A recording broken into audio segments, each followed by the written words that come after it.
Now, this is probably where we see Maui starting to get big-headed, or he understands his strength. He understands his kuleana. He understands what he's capable of. This story is of Maui fishing up the islands. We might have heard this story before. There are many different versions of Maui pulling up the islands.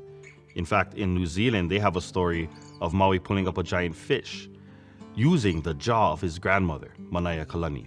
Here in Hawaii, it's actually a fishhook named Manaya Kalani. This story takes us to the east side of Maui, where Maui had captured a giant ulua named Pimoi. The story goes, Maui went fishing with his brothers.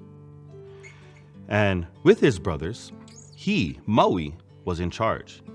He told his brothers, I'm going to capture something big. And he instructed his brothers, when I catch something, when I hook onto something, your kuleana is to not look back.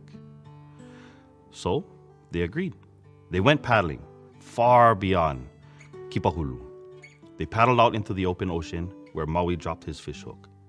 Maui dropped his fishhook, Manaya Kalani, into the water, and the brothers started paddling. The brothers paddled. They kept paddling until all of a sudden, they felt a huge jerk on the line, something pulling the hook.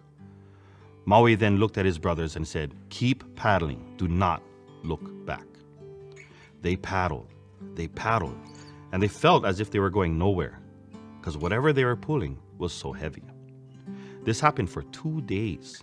2 days they were struggling and paddling.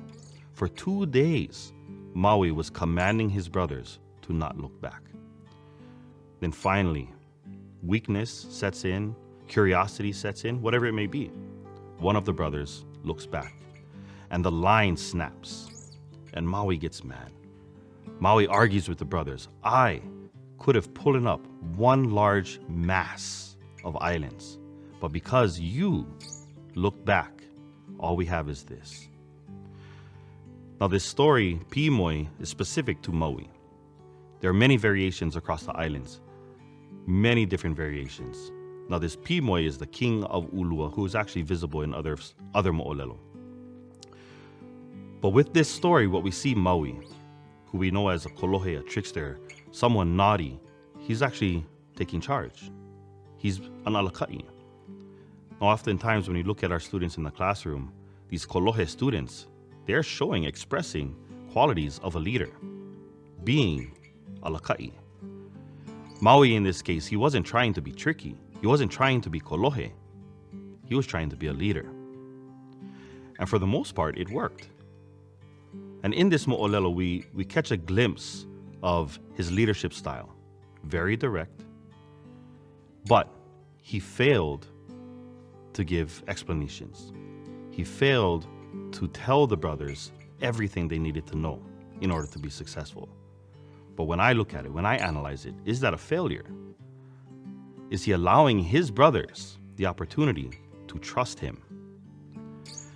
Now, there are many arguments back and forth of what should have happened, what could have happened, but ultimately, Maui would have never learned anything unless he was given this chance to alakai. The outcome was islands. He hooked this giant ulua who ultimately was helping to pull up these islands.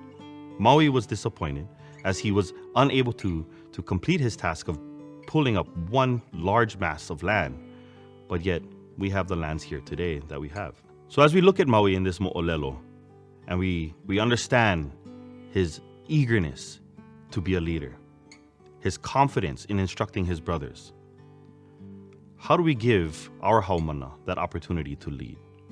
Do we allow them to experience what it feels like to be in charge? Do we allow them to take control of the situations and succeed or fail? Or do we intervene? Do we step in? Do we observe something and do we fix it right away? This right here are different learning styles, different teaching styles.